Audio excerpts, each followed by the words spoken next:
understand different perspectives and to design digital learning experiences for teachers and to test them, to learn from them, and to help others who are interested to do the same. So I'm not here to tell you a story about a radical discovery that I've made, so sorry if that's what you were hoping for. I'm here to tell you a story that you will be familiar with. It's one that involves standing on the shoulders of giants, thinking deeply about what we already know, about the problems and the choices that teachers and school leaders face. It's about making things, making digital tools, testing hypotheses, learning, adapting, and testing again. It's a story of a scientific method. But it's one that's applied in real time to the challenges of improving education at scale using digital tools.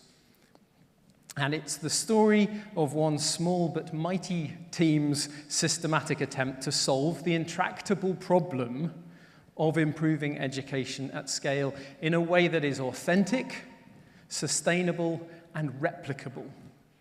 And I want to really point out the work of the team that is behind everything that I'm going to talk about. I'm just the mouthpiece, really. I'm just here talking about it. And if you are watching back in the UK, and some of them apparently have joined the live stream, hello. So first, I want to take you back in time to start this story off with a question. When did this happen? Or when did these things happen? I know, look at the hope, the joy in my eyes. You can tell it's a while ago. When was this? What are you going with? 2011? 2012? I think, now I'm questioning myself, but let's say it's around 2010, 11, somewhere on the border. That's me when I was a school leader. I didn't last long, but let me take you back to this time. And it was a pivotal time in England because this happened. Have you ever heard the term bromance? So there you have David Cameron and Nick Clegg. David Cameron leading the Conservative Party, Nick Clegg leading the Liberal Democrats. And we had a coalition government, and nobody thought it would last for 5 years. What do you do when you think that something's not going to last? You start doing things really quickly. You go, and that's what they did. And they started to make policy really quickly. So over the last 14 years in our country, we've had a lot of change, a huge amount of change. This is just a list of the secretaries of state for education, the ministers of education between 2010 and 2022. I'd like to draw your attention to Michelle Donnellan. Can you find Michelle on the list? Michelle Donnellan was Secretary of State for Education for 37 hours.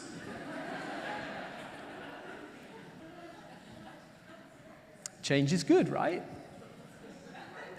Also, in amidst all of this, somewhere between 2010 and now, a thing happened that we're not going to talk about. You know, the Brexit thing. We're not going to talk about that, but I will say on the day that it happened, I received an email from a colleague in Tübingen that simply said, why? In our country, we've had qualifications change. So we used to grade things with letters. We grade them with numbers now. Those qualifications changed the curriculum as well. The curriculum was changed a little while back to include something called the EBAC, the English Baccalaureate. That was an innovation that happened to try to bring certain subjects to prominence, and others seem to get sidelined. So we've changed the curriculum, we've changed the qualifications. We've also changed how we monitor school performance. We came up with something called the Progress 8 measure, which is a value-added measure for schools, and also mandatory phonics checks for very, very young children. We've had developmental changes in the way that we train teachers and who can train teachers and what they train them in. After a few policy changes and some regulatory changes, it's very rare to find a teacher in England now who doesn't know something about working memory. So we've changed a lot, and along that journey, the evidence base has changed around us. Back in 2010, we didn't have an organization called the Education Endowment Foundation. It's a what works clearinghouse, and it really has had a huge impact on some of the decisions that school leaders make in England. And that evidence base has changed over time, as it does as we find more things and we add to our store of knowledge. And also, we've had changes in innovation, and this is one that I'm really proud of.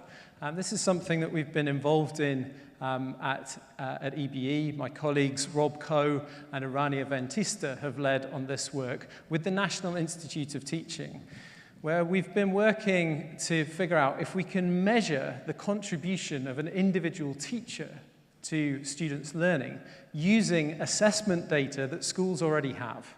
So not having to provide new tests and add on layers and layers to find out the answers that we're interested to know, but using what already exists. And this is a huge project that keeps on going and is showing some really interesting results. And I want to give you a little bit of background again to England. And note here I'm talking about England. I live in all sorts of countries, I guess. I live in the United Kingdom, but in England, education is devolved. So, in the United Kingdom, education is devolved. So I will talk about the experience in England only. That's the one that I can speak about with some confidence and experience. So I want to give you some relevant details, just to give a bit of background to the work that we've been doing on this thing to improve teaching quality and to develop professional development using digital tools. So it's quite hard to recruit teachers at the minute, and we're not unique in that circumstance. I know that. But as you can see here, recruitment has been well below target. And it's more severe in some subjects than in others. Particularly here you can see in physics. Physics has been incredibly difficult to recruit to. But what do you do when you are finding it difficult to recruit people into something like teaching physics? Well, for governments, there are very few levers that they can pull, but one of them is money. And it turns out if you offer £10,000 to teachers to come from outside of England to train, you get an increased number of applicants to teach physics. So these things have helped, but still we find a real difficulty in creating a really strong supply of teachers coming into the labour market. Teachers' working hours have increased over the last year, and this is all with the background of efforts by government and others to reduce teacher workload. Back in 2016, I was involved in a set of projects that very specifically went out to study the effects of changing things about teachers' practices designed to reduce workload.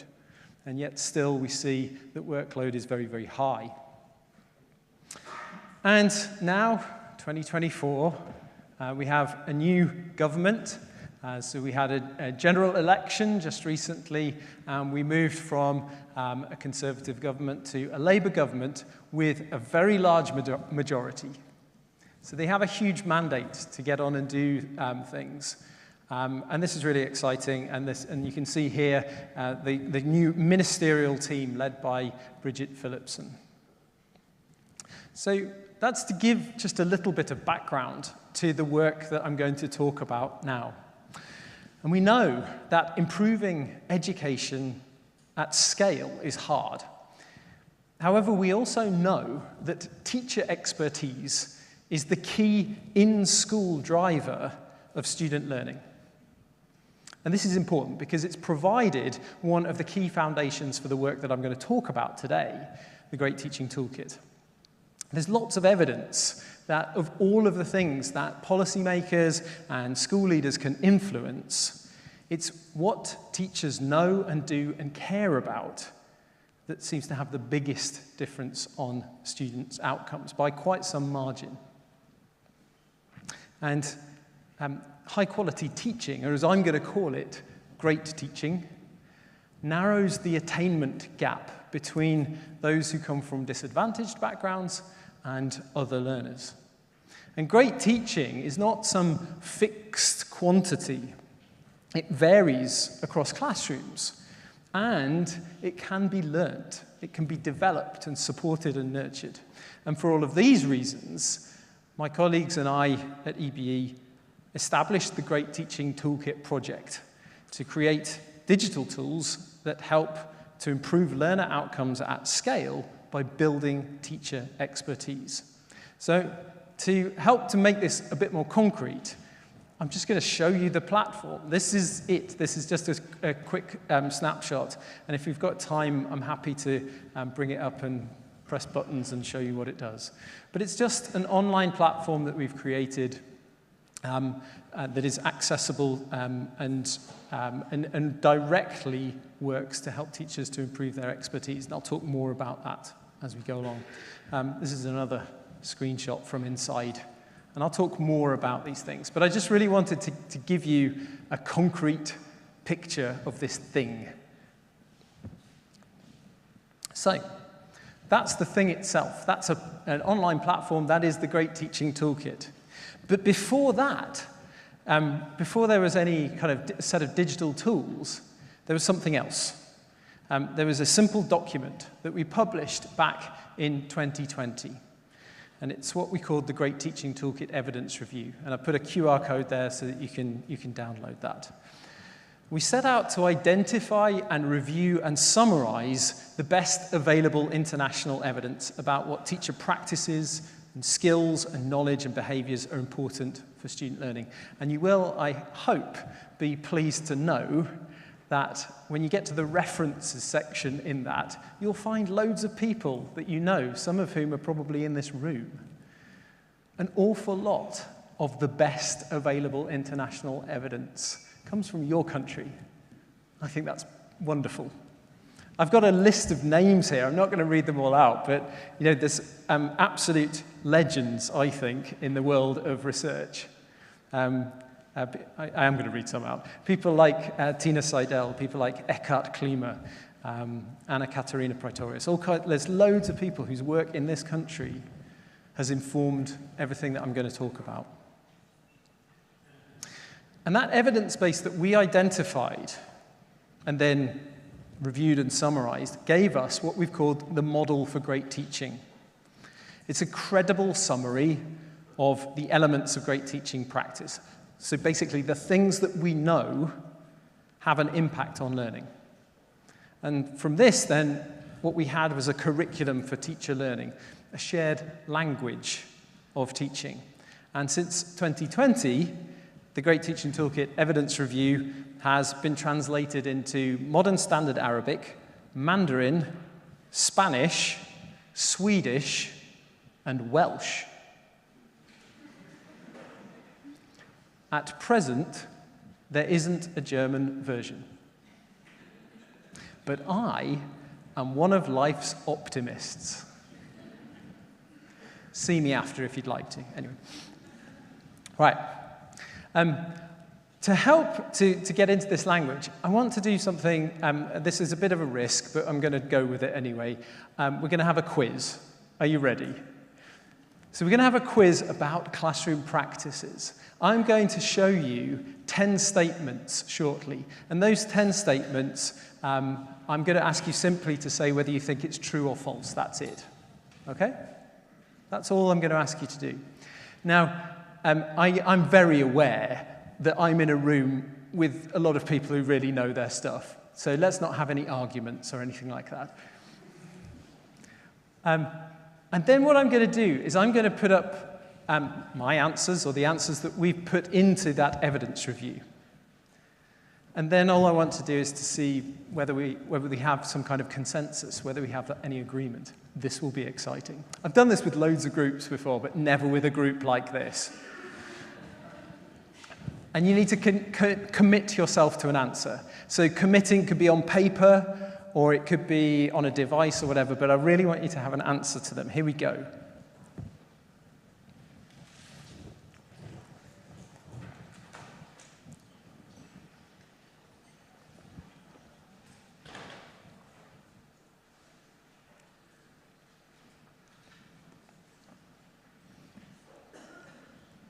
Commitment is important.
Okay, I'm mindful of time, and I'm going to ask you to do one other thing.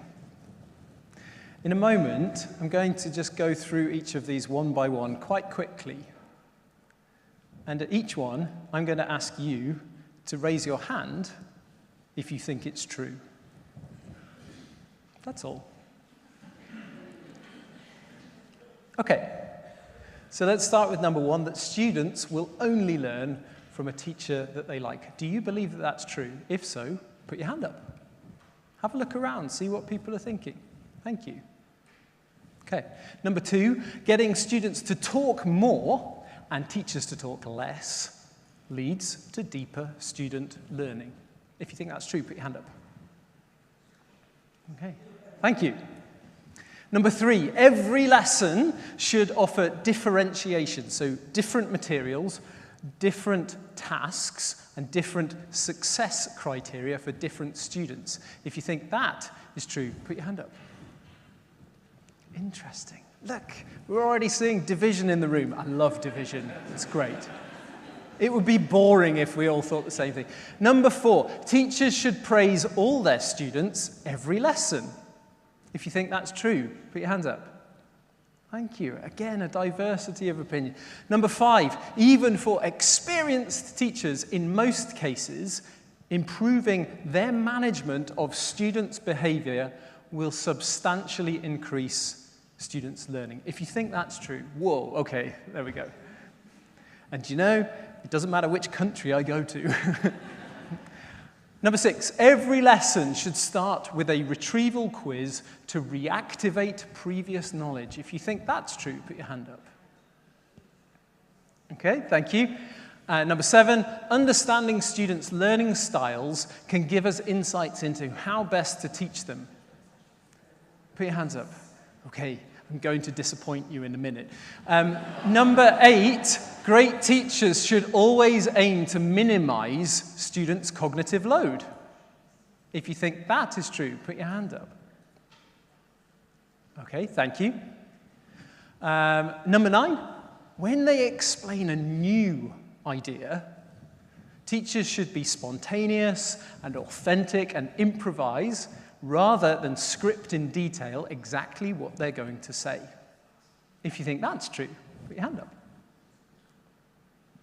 Thank you. And finally, students should spend the majority of their time working independently on realistic problems. If you think that's true, put your hand up. Thank you. Wonderful. Thank you for playing my quiz. I like a quiz. On the next slide, I'm going to put up the answers, and then I'm going to duck.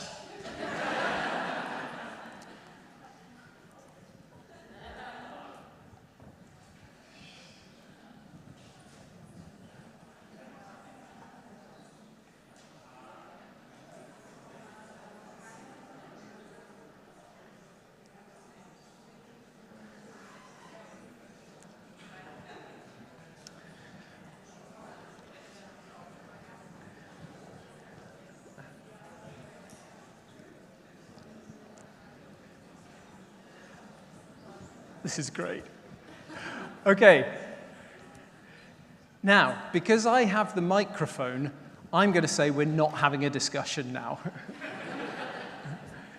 And I know that some of those statements and the way that they're worded and what have you, it's contentious, it's challenging, and also it's in English, right? It's kind of unfair. But what just happened there when that little discussion started to emerge is one of the best things that I see happening in schools when I go and work with groups of teachers. Just to bring to the surface what we believe, and then to start to do the work of saying, well, in this circumstances, I wouldn't do that, but I would do it like this instead, and to really start to bring out the details, the expertise that teachers hold within them. You'll see on the right-hand side there that in brackets there are some numbers, and those numbers relate to something that I'll show you next, but it's this model for great teaching that I mentioned before. And so each of those things, we're not going to have a discussion, but you can follow up the evidence trail that has led us to conclude those things. So, in summary then, with this model for great teaching, this work that we did back in 2020, we identified 4 priorities for teachers who want to help their students learn more, which I think is all of them. And I hope that these can then prompt reflections on the goals of the digital tools that we might all deploy and test and learn from with teachers. So 4 things, 4 areas. Great teachers understand the content that they're teaching and how it's learned, that they create a supportive environment for learning, that they manage the classroom in ways that maximize the opportunity to learn, and they present content and activities and interactions that activate students' thinking. So we presented a model that has 4 overarching dimensions, so we call each of those a dimension of great teaching, and 17 elements within them. And an element is defined as something that may be worth investing time and effort in to build a specific competency or skill or knowledge or to enhance the learning environment. And there's no implication here to say that the complexity of teaching can be reduced to just a set of techniques, a tick list. But the evidence suggests that the best route to develop expertise is likely to involve a focus on developing specific competencies guided by formative feedback in a supportive, professional learning environment. So to bring this to life, I want to then look at one of those dimensions and one element only, just to give you a little bit of an experience of this language, this shared language of teaching. And I've chosen to focus on dimension 2, which is creating a supportive environment. And this dimension, as I'm sure many of you will know, is one part of the German 3-dimensional model that Anna-Katharina Praetorius and colleagues published on just a few years ago. And it's at the heart also of the class framework by Pianta and colleagues. And that prominence probably reflects classes' early origins in early years classrooms with very young children. But there are probably some aspects of this dimension that are more important in certain classrooms than others, probably with younger children and more educationally vulnerable children, or for students who just find schooling to be a less positive experience than their peers. And to bring this to life, this shared language to life, I'm going to show you a video of somebody you have already met. It's me, summarizing the best available evidence using this common language that I've talked about. Here we go.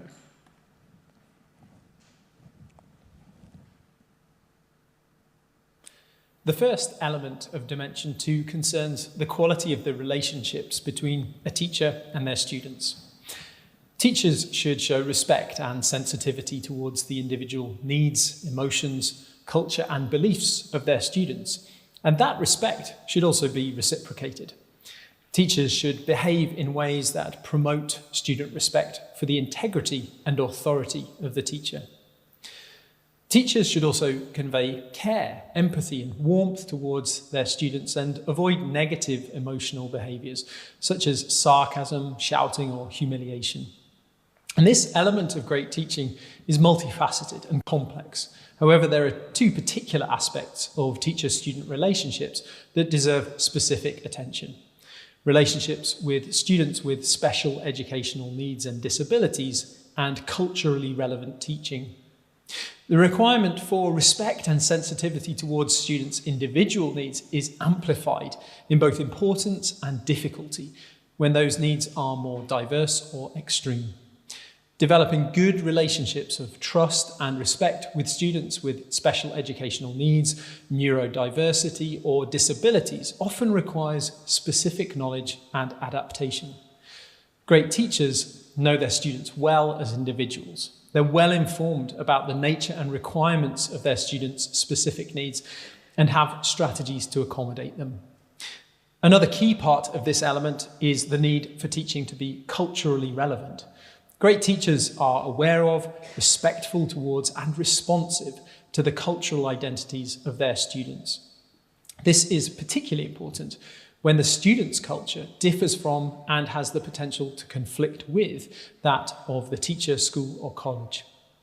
In creating a supportive environment, great teachers ensure that good relationships and academic success are compatible with students honouring their cultural competences, values, and identities.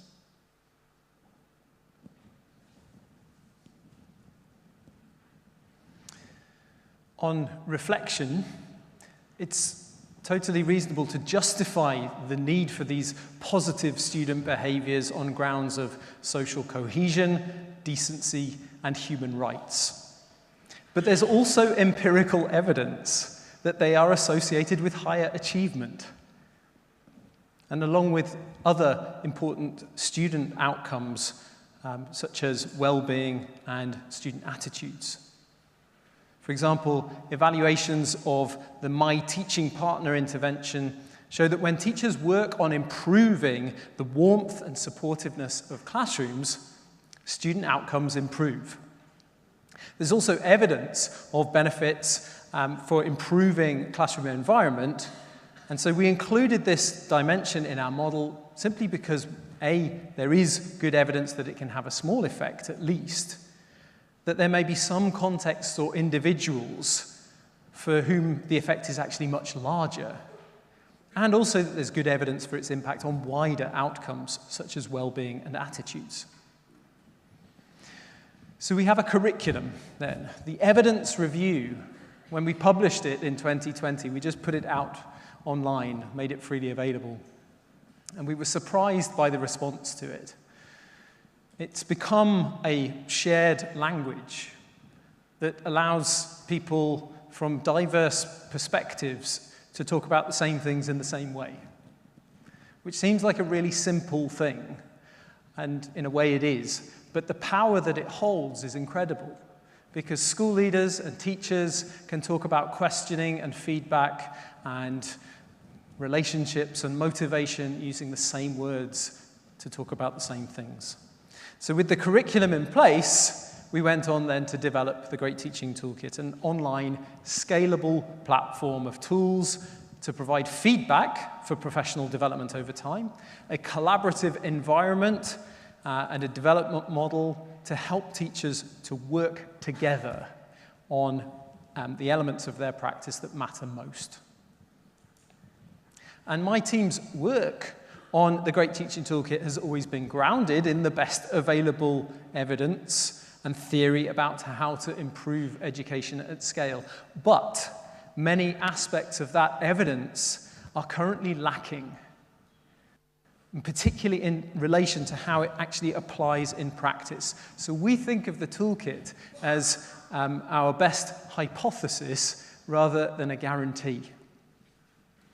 and those best bets to help students learn more. The classroom interactions between students, the curriculum, their teachers, and the environment that enables it to grow and be deployed effectively. It's those combinations that we're focused on when we're thinking about developing teacher expertise. But what do we mean by expertise, and how can we help it grow? In their chapter in the second edition of the Cambridge Handbook of Expertise and Expert Performance, which I'm sure you all have and read regularly, James Stigler and Kevin Miller claim that, quote, most teacher education and professional development programs for teachers have focused on making teachers more knowledgeable. Few actually give teachers opportunity to practice the skills of teaching. Recently, some approaches to teacher development in England and elsewhere have moved in the opposite direction, to focus more on classroom skills more explicitly. But these often seem to place less emphasis on teachers' theoretical knowledge. It's almost as if we can't have both, when indeed we need both. And both of these say very little about the importance of judgment and intuition. And my colleague Rob Coe has written that in some approaches to education improvement, judgment is ruled out altogether. Interventions require fidelity and are designed to prevent teachers from deviating from the script, driven sometimes by the fear of lethal mutations that often arise when individual teachers and school leaders make their own choices. And of course, there's a real fear about this, and it's important. Given a choice, many teachers, many school leaders, just like many of us in here, will make a bad choice. And our intuition is often wrong, and we're right to be skeptical of it. And so what tends to happen, and what I've seen happen, is that people try to prescribe and tighten the controls even more, trying to get more and more compliance to faithful implementation and fidelity. And in England, we've observed some school leaders also take this route, mandating what they call non-negotiables that all teachers must comply with. But again, there's evidence about the impact of this, and unfortunately, such approaches to faithful program implementation have been found to have small effects at best. Aside from their kind of diminished view of the complexity of teaching, attempts to improve practice by tightening compliance are just simply not very effective. So we have a problem. And the Great Teaching Toolkit is a place where we think about judgment and intuition as crucial. So much of the complexity of classrooms and the interactions within them depends on the subtle choices that teachers make. And most of those choices are made well below the level of conscious awareness and thought. And not one of us here today can have observed a classroom and to see the practice going on in that room and not be struck by the importance of context. One very specific practice, approach, or strategy in one room will work amazingly. Do the same thing in a different context and it fails completely. So it follows then that the way that teachers adapt their teaching in context is actually a feature and not a bug.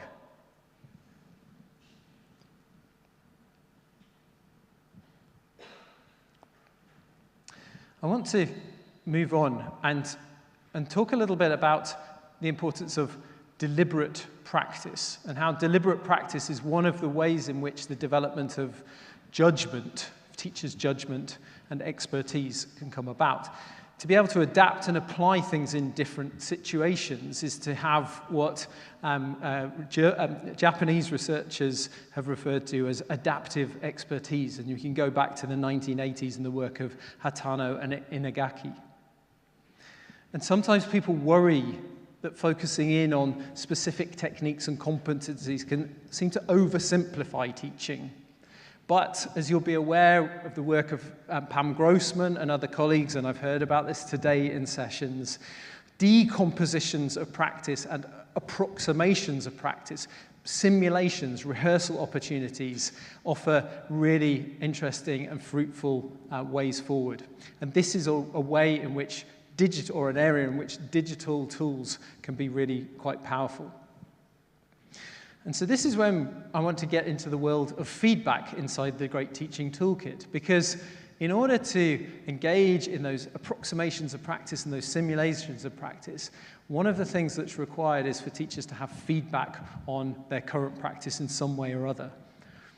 And both goals and feedback are core parts of the Great Teaching Toolkit environment. And most teachers know about the power of feedback. And in the Great Teaching Toolkit Evidence Review, we summarize that evidence in both directions, giving students feedback and also receiving feedback from students. But feedback doesn't just help school students, of course. A classic review back in the 1990s by Kluger and Denisi on the impact of feedback on performance found positive effects on average in a wide range of contexts. But that review and then subsequent reviews since then have found variations in the effect size, including many cases when feedback harms performance, has a negative impact. Part of the power of feedback is that it provides a reality check. Despite our tendency as human beings to believe we can judge how well we're doing things, we're generally wrong. And we can go back to the work of people like Dunning and colleagues talking about the correlation between self-ratings of skill and actual performance being moderate to meager. So in situations where we do have good feedback, self-assessments of performance can be inaccurate, over-optimistic, and to put it bluntly, we're probably worse at quite a lot of things than we think we are. It gets more optimistic in a minute, don't worry. A lot of the feedback that teachers get on a day-to-day basis is actually a really poor guide to their own learning. They constantly evaluate how a lesson is going. They're looking for signs of confusion or flagging interest and tiredness. And my colleague Rob Coe wrote in 2013 that the things that are visible in classrooms are mostly poor proxies, as he called them, for learning. Perceptions of a teacher's role are hugely distorted, as is shown by the surprise and shock that most teachers experience when they see themselves teaching on video for the first time. If you've ever done it, you'll know what I'm talking about. And a lot of teachers get feedback from observations by colleagues, right, coming into the room and looking at their practice. But again, my colleague Rob Coe has written about this, and most of the judgments made by observers without specialist training are often wrong. Even without scoring or rating a lesson, if the judgment that underpins the feedback is wrong, then the feedback is unlikely to be helpful.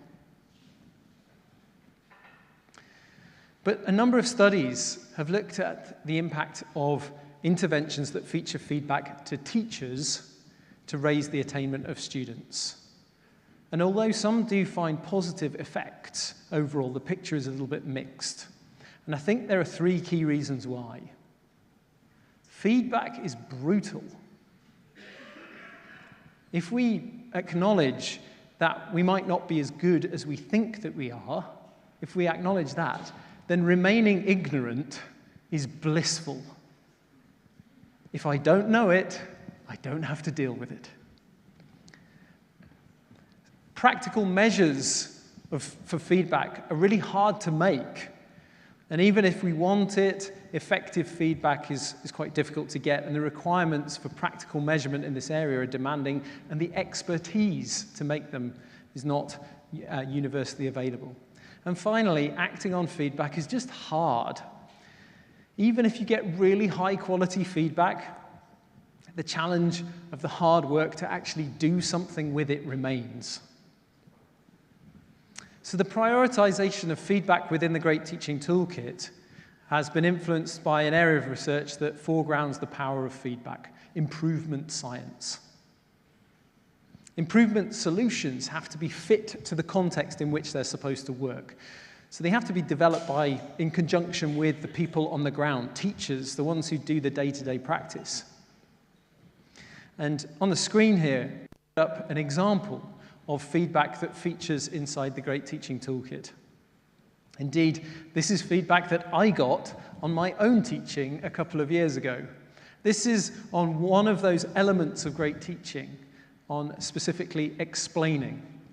And I've put one of those sections on its side so you can read it a little bit better. But this is student perceptions of teaching at the class level, but focused in on very, very small parts of the best of what we know about how good explanations seem to work. And these pieces of feedback like this are used by teachers who use the toolkit to figure out where they might spend their time and effort. What's the highest leverage thing for them to work on with a very specific class of students? So quite quickly we can move on from generic ideas about get better at explaining to maybe incorporate more worked examples into your explanations when you're introducing a new process. And there are certain things about feedback that can be really helpful. It holds up a mirror. It can help teachers to see their classrooms in a way that's broader and clearer and more accurate than their own raw experience can provide. It's about motivation as well.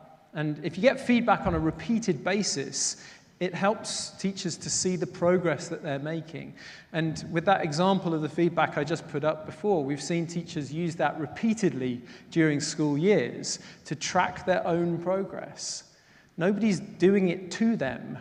They're consciously choosing to do that themselves, and the effect on their own motivation could be quite significant. But feedback can also focus attention on what really matters. If we can get the measures right and we can deliver feedback to people in ways that is personal to them, then that feedback can help to draw an attention between actual performance and desired performance to help people focus on what really matters. And it can also clarify what good looks like.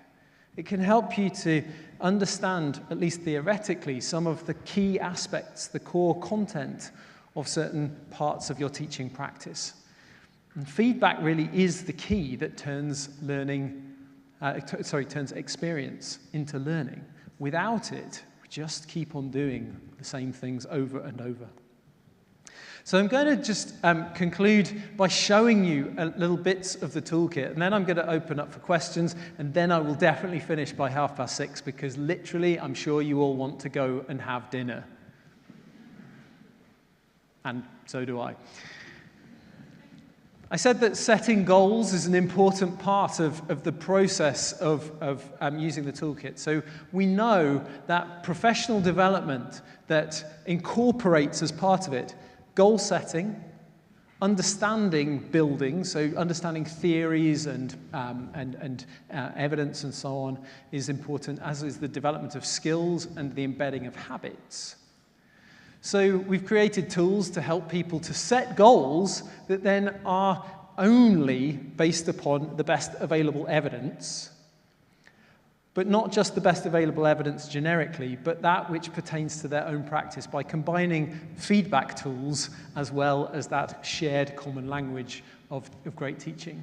They can pick strategies in there, set actions, commit to actions. This is an important part of the way the toolkit works. You have to look people in the eye and you have to say, I'm going to do this thing by Thursday. And then when Thursday comes around and they look at you and they say, have you done that? The feeling is not one that anybody wants to repeat. There is something powerful about goal commitment, as we know. How do we help build understanding? So we've created courses. There are courses inside the toolkit that are asynchronous, and people do these on their own. They do them in pairs, they do them in small groups, and they cover all of the dimensions and elements in the model for great teaching. So if you want to build your understanding, there are tools there for you instantly. These courses have been translated into Arabic and are now used in the United Arab Emirates as part of a training program for 23,000 teachers there. Trying to build knowledge in ways that helps people connect theory to practice is what these things are all about. But we also build understanding in another way. A few years ago, we got really, really tired of Twitter. I don't think we were the only people who were getting tired of Twitter. There's lots of good stuff that people share widely, so what we figured was, could we start to curate some of those things that were being shared widely? Podcasts, videos, books, articles. And we did that, and we read and watched lots of things, and then, crucially, we started to tag them to dimensions and elements. So a teacher who doesn't want to take an 8-hour course, who only has 5 minutes, can have a look on there and find that that takes 4 minutes, and they can read it pretty quickly, and it gives access to people who perhaps are coming at this from a different perspective. This has been a real kind of labor of love. We're now up to about somewhere in the region of 500 separate resources, which is, and that grows month by month by month. We also have a video feedback tool inside the platform. And this is a rather wonderful tool to help people to see their practice more clearly and to get feedback from colleagues. This one's about questioning. You can see we've got a rubric down the left-hand side. And very simply, I could use this for self-reflection. So I could just give myself some feedback. But I can easily tag in colleagues in my school, and I could choose who I tag in and ask them for feedback, and they'll use that rubric, which makes the job of giving feedback so much easier. It constrains it to something that is manageable. And I've used this myself to get feedback on my own explanations. I did this once with a talk similar to this. I set the group in the auditorium a task. And whilst they were getting on with the task, I put my phone here, and I then set it up to record the next explanation that I gave. I then finished that recording, set another task, uploaded it to this website, tagged 5 of my colleagues back in the office. They gave me feedback on my explanation, and at the end of my 45-minute session, I showed the feedback to the group in the hall. It's so quick to get multiple people to see the same thing and to give their views on it. And the neat thing about this tool is that those people don't see everybody else's feedback. They only see the video.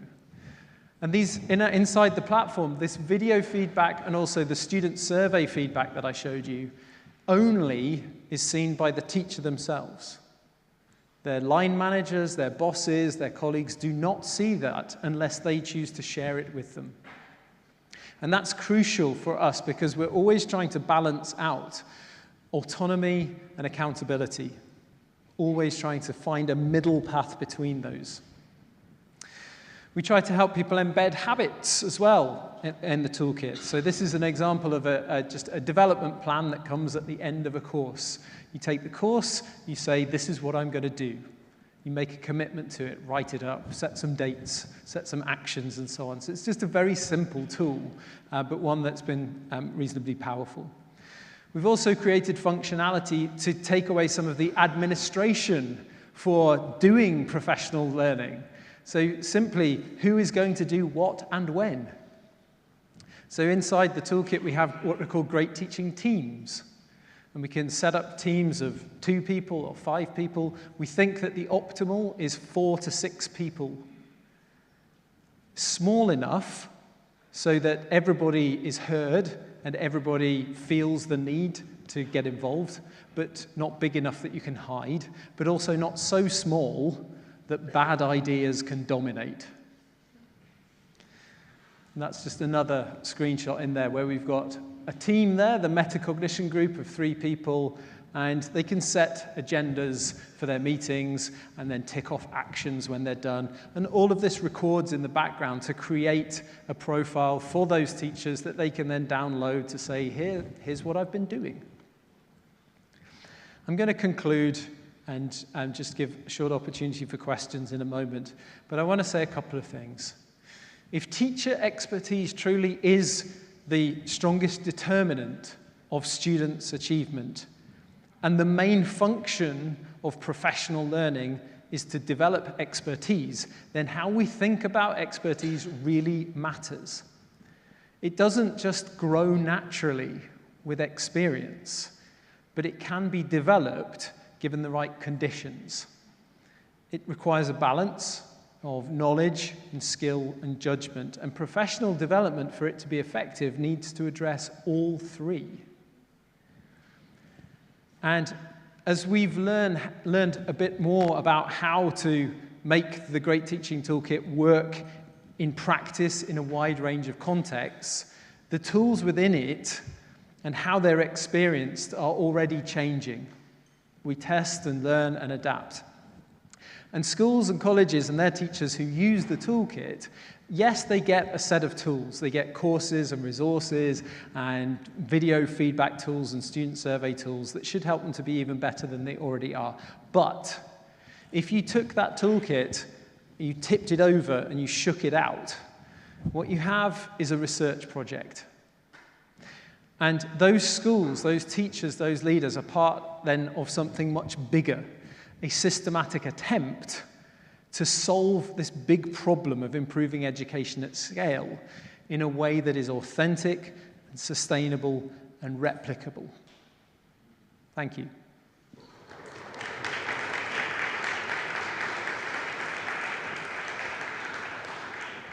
I think there's time for a few questions if anybody wants to ask questions. I am mindful that I stand between you and dinner.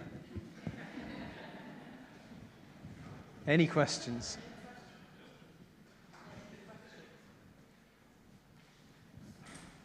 Don't all rush at once, it's okay. Take your time.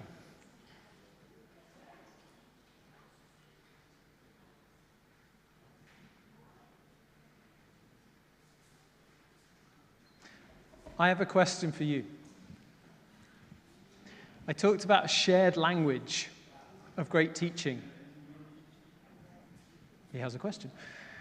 I talked about a shared language of great teaching, which is now being used in England in lots and lots of schools, and teacher training providers and universities and the regulators are starting to look at things like this, and it's all very exciting.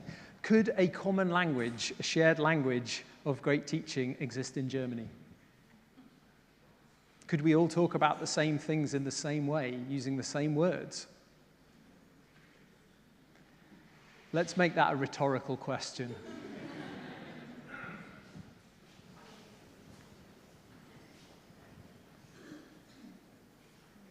Oh, there is a question here. Yeah.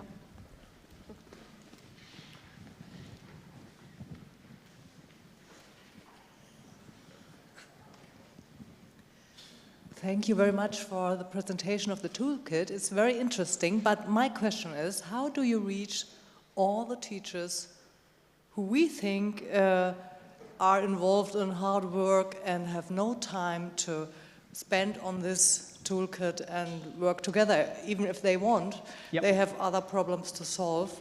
How do we reach everybody? Because we want to do it at a big scale. Great question. Great question. And one of the things I was going to talk about today, which I didn't, is time. We know that in England in particular, in fact, have a guess. What proportion of a teacher's time is devoted on average to professional development in England? Give me a percentage. We've got 5 there, got 10. You are all very optimistic. 1. Approximately 30 minutes per week.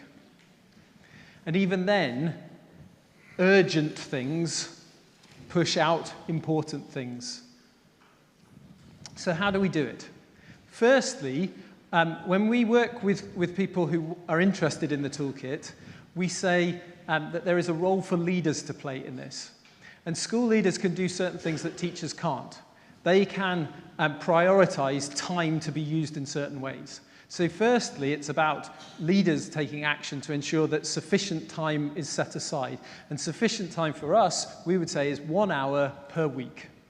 That's enough. But after that, then that just carves it out. If we can prioritize it and create space, then there's what do you do in that time? And that's where using the tools to guide through a very specific process of setting a goal and then working towards achieving that goal, getting feedback on how you're doing is what needs to come in place. Sometimes, one of the things that happens when people use the toolkit that makes it go completely wrong is after a leader has made all this effort to set aside time, to prioritize it, to show real value to it, to celebrate teachers' professional learning, they leave the school, somebody else comes into their job, and that person often has what I like to call bright ideas. And they change things, and then all of a sudden that hour of time that teachers had to reflect on their practice, to learn a bit more about their practice and to try something new, it goes. So we have to acknowledge that. The other way that I'm seeing increasingly people use it is that they are tying professional learning to performance management and appraisal.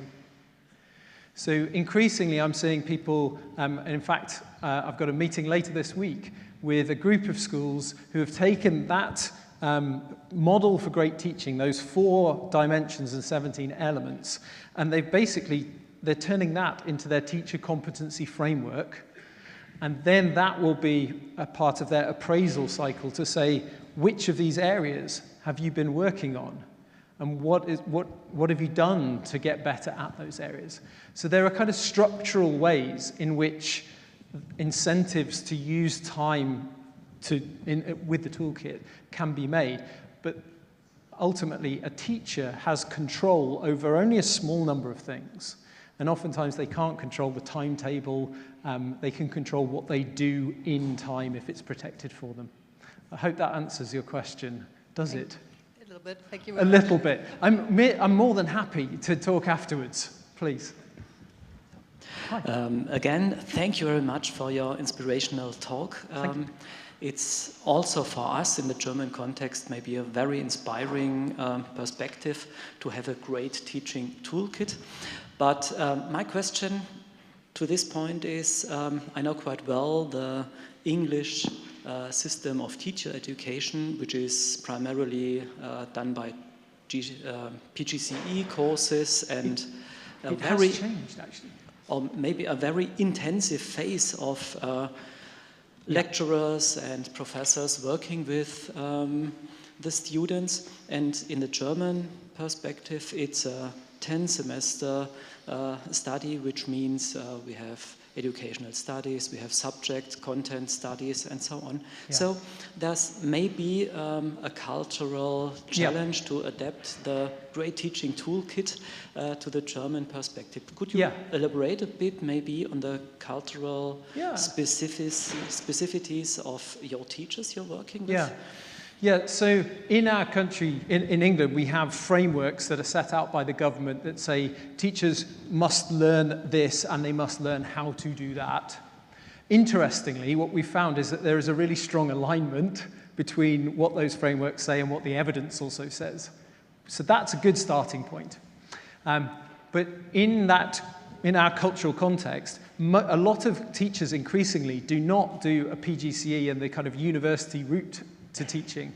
A lot more is now school-centered, where almost from the first week you are in school and you're working and preparing as a teacher in that way.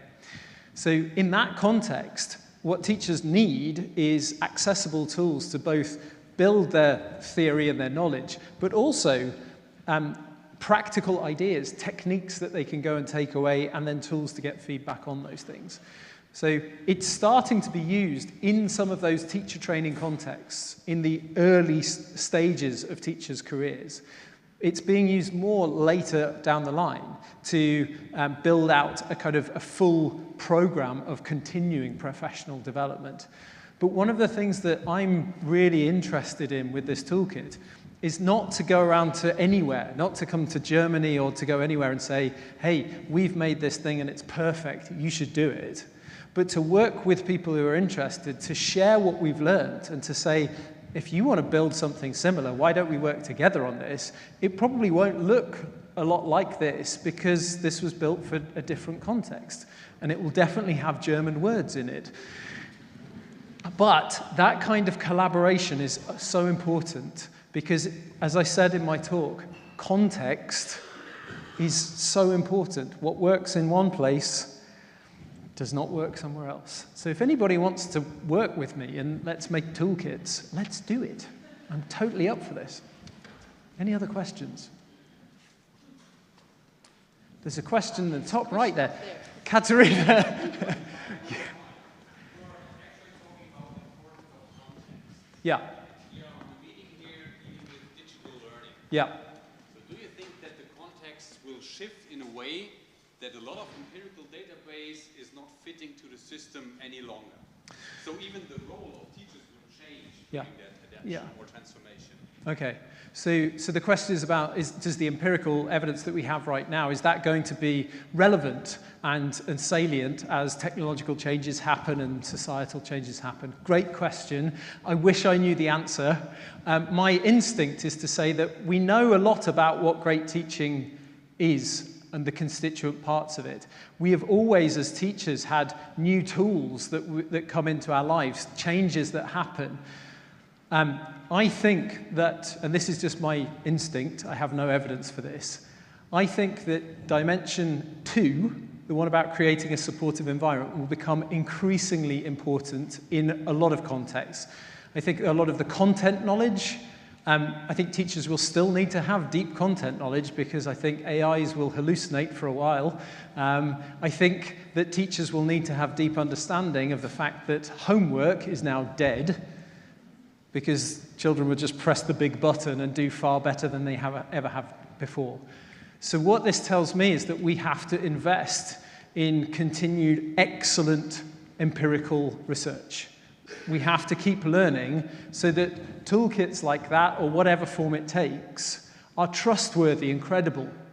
If we're going to have evidence-informed practice, the evidence that we use has to be believable and trustworthy by the people who are using it, be they policymakers, teacher trainers, teachers themselves, or school leaders, or indeed parents and the community more widely. So I think it will change. I hope it does change, because that means we get to learn more stuff. But I think I know enough about AI to think that it's going to happen a lot more quickly than any of us thought. We've already talked about cultural differences. I would like to direct my question into this way. Has the fact that you rank school performances in your country, does this fact help to install new concepts because there is a kind of pressure in improving? Okay, so in England, there are lots of ways of ranking schools. One of those is that Progress 8 measure that I mentioned before. Another way is through an organization called Ofsted, which is the inspection body, the regulator, who until just a few weeks ago would grade a school with one of 4 words. Your school was either outstanding, good, requires improvement, or inadequate. They've now removed that one-word judgment, but there are still rankings there. Those rankings do drive, they focus people's attention. In some ways, they focus people's attention on the wrong things. So they focus people's attention on the test itself and then ways in which you can do really well on the test. And we've seen evidence of this with the Year 1 phonics check for very, very small children. The pass mark for the Year 1 phonics check was 32 marks. And when we aggregated the data, when we looked at it across the whole country, what you saw, if you imagine all of the scores from 0 up to 40, there was a very flat line until we arrived at the number 32, and then it went like that. Because teachers are thinking, hang on, if I don't do this, then my school is then somehow, worse at phonics, and therefore, okay, we'll pass the test. So it has negative backwash in the system. But when it focuses people's attention, and I take the example, for instance, of the regulator and the inspections and what have you, it can be quite helpful. There are adverse consequences always, and unintended adverse consequences. But I want to point to one thing from 2019 when Ofsted created a new inspection framework. And so inspectors are going around schools and they're using this framework to make judgments about school quality. In that framework, they started to talk about teachers understanding how to help to manage cognitive load. All of a sudden, loads of teachers go, what? What is cognitive load? And then that started them into a whole journey of cognitive science that probably wouldn't have happened had those words not appeared there. So there are always adverse and often unintended adverse consequences, and sometimes very serious ones, to that ranking and what have you. But in some ways, the devil's in the detail and how you do it. I'm a big fan of Bananarama, the 1980s pop group, and their song, it's not what you do, it's the way that you do it, and that's what gets results. So I don't think we should ever shy away from making judgments about quality, particularly in schools. It matters too much, and there are too many things to leave freely for people to make all the choices that they would like. But we also have to be aware of the potential negative implications of some of those things. I think that was a really political answer that I've just given you that says, well, yes, it's a good thing, and no, it's a bad thing. And then let's end there. Okay, so unfortunately, it's really you or dinner. So thanks for staying. Thanks also to the audience for the questions. Thanks to you, Stuart, for this lovely input, and actually we are very happy to have you also on the international board of the Kompetenzverbund Lernen Digital, and to learn from you and what you're doing in England. So I wish you all a nice evening. Some of you will be there tomorrow as well, enjoy the rest of the evening. And thanks to you, Stuart. So Thank you. made a little bit of package for you, including chocolate, analog stuff, and German chocolate. Some good analog things. Thank you so much.